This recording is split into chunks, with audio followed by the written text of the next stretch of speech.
गणित शिक्षण में आज हम व्रत प्रकरण पर पाठ्य योजना तैयार करेंगे। दिनांक 20/6/2020, विषय गणित, उपविषय रेखा गणित, कक्षा 7th क्लास का टॉपिक है। कालांश फर्स्ट, अवधि है पाठ्य योजना की 35 मिनट्स। सामान्य उद्देश्य यानी जनरल ऑब्जेक्टिव हैं बच्चों में गणितीय अध्ययन के प्रति रुचि उत्पन्न करना, छात्र छात्राओं में मौलिक चिंतन शक्ति का विकास करना, छात्र छात्राओं में वैज्ञानिक दृष्टिकोण उत्पन्न करना, छात्र छात्राओं में विभिन्न गणितीय मूल्यों का विकास करना। ये क्या है? सामान्य उद्देश्य हैं। इसके बाद विशिष्ट उद्देश्य हैं, यानी विद्यार्थी व्रत की आकृति तथा परिधि को समझ सकेंगे, विद्यार्थी व्रत से संबंधित समस्याओं को हल कर सकेंगे, छात्र व्रत का व्यास और त्रिज्या के बारे में जान सकेंगे, विद्यार्थी व्रत के क्षेत्रफल के विषय में विस्तार पूर्वक बता सकेंगे। इसका पूर्व ज्ञान यानी प्रीवियस नॉलेज, छात्र व्रत के विषय में सामान्य जानकारी रखते हैं, छात्र व्रत के व्यास, त्रिज्या, जीवा के बारे में सामान्य जानकारी रखते हैं, यानी शिक्षक सहायक सामग्री यानी टीचिंग एड्स, लपेट श्यामपट्ट, चौक, डस्टर, पॉइंटर, चार्ट आदि ये क्या है? शिक्षण सहायक सामग्री हैं। प्रस्तावना प्रश्न यानी हमारे शरीर को ऊर्जा किससे मिलती है? छात्र कहेंगे कि हमारे शरीर को ऊर्जा भोजन से मिलती है। भोजन में हम क्या क्या खाते हैं? छात्र कहेंगे भोजन में हम दाल, रोटी, चावल आदि खाते हैं। रोटी का आकार कैसा होता है? छात्र कहेंगे रोटी का आकार वृत्ताकार होता है या गोलाकार होता है, कुछ भी कह सकते हैं छात्र, लेकिन छात्राध्यापक जैसा कहेगा वैसा ही कह देगा। जैसे यदि उसने कह दिया कि गोलाकार होता है तो छात्र कहेगा कि गोलाकार को गणितीय भाषा में क्या कहते हैं, तो तब भी अस्पष्ट उत्तर होगा। और सीधा वृत्ताकार कह दिया तो वृत्त के बारे में आप क्या जानते हैं, यानी अस्पष्ट उत्तर होगा। यानी उद्देश्य कथन, नवीन ज्ञान प्रस्तुतिकरण, यानी छात्राध्यापक कथन होगा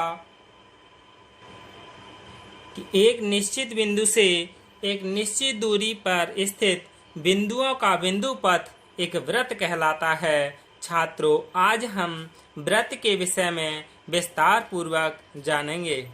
छात्र ध्यान पूर्वक सुनेंगे व समझेंगे। कथन विधि है। फिर पहला शिक्षण बिंदु है व्रत, यानी व्रत। तो इसके विकासात्मक प्रश्न हैं कि छात्र ने चार्ट दिखाते हुए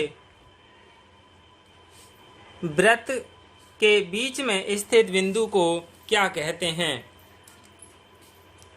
तो छात्र कहेंगे व्रत के बीच में स्थित बिंदु को व्रत का केंद्र बिंदु कहते हैं। केंद्र से यानी व्रत के केंद्र बिंदु से परिधि तक खींची गई रेखा क्या कहलाती है? छात्र कहेगा त्रिज्या कहलाती है। त्रिज्या व व्यास में क्या संबंध है? समस्यात्मक प्रश्न है तो अस्पष्ट उत्तर होगा। यानी नवीन ज्ञान प्रस्तुतिकरण यानी छात्राध्यापक कथन होगा, किसी वृत्त के व्यास की लंबाई उसकी त्रिज्या की लंबाई से 2 गुनी होती है, अर्थात व्यास बराबर 2 गुना त्रिज्या, यानी d बराबर 2r, r बराबर d/2, जहाँ d क्या है? व्यास है, r क्या है? रेडियस यानी त्रिज्या है। छात्र ध्यान पूर्वक सुनेंगे व समझेंगे। और ये क्या है? चार्ट है। चार्ट दिखाते हुए ही पूछेंगे कि व्रत के केंद्र से P तक क्या है? त्रिज्या है, और A से P तक क्या है? ये व्यास है। जो व्रत के केंद्र से होकर के व्रत के एक छोर से दूसरे छोर तक जाती है वो व्यास कहलाता है। और व्याख्यान से प्रदर्शन विधि। फिर मूल्यांकन प्रश्न होगा कि व्रत में व्यास की लंबाई किससे 2 गुनी होती है, यानी व्यास की जो लंबाई है वो किससे 2 गुनी होती है। छात्र ने अच्छे से समझा है यहाँ तो बता देगा कि त्रिज्या से व्यास की लंबाई 2 गुनी होती है। दूसरा शिक्षण बिंदु है वृत्त का क्षेत्रफल, यानी चार्ट दिखाते हुए। मोटरसाइकिल का पहिया कैसा होता है? छात्र कहेगा मोटरसाइकिल का पहिया गोल होता है। गोलाकार आकृति को गणित में और क्या कहते हैं? छात्र कहेगा वृत्त कहते हैं। वृत्त के क्षेत्रफल से आप क्या समझते हैं? स्पष्ट उत्तर होगा। फिर छात्राध्यापक स्पष्टीकरण करेगा कि वृत्त का क्षेत्रफल बराबर पाई आर स्क्वायर, जहाँ पाई का मान 22/7 या 3.14 होता है। आर बराबर वृत्त की त्रिज्या है। छात्र ध्यान पूर्वक सुनेंगे व समझेंगे। व्याख्यान से प्रदर्शन विधि और इस शिक्षण बिंदु का मूल्यांकन प्रश्न होगा कि साइकिल का पहिया कैसा होता है। बता देगा कि साइकिल का पहिया वृत्ताकार होता है। तीसरा शिक्षण बिंदु है वृत्त की परिधि। तीसरा है वृत्त की परिधि, यानी ज्ञान प्रत्यास्मरण। इसका विकासात्मक प्रश्न है।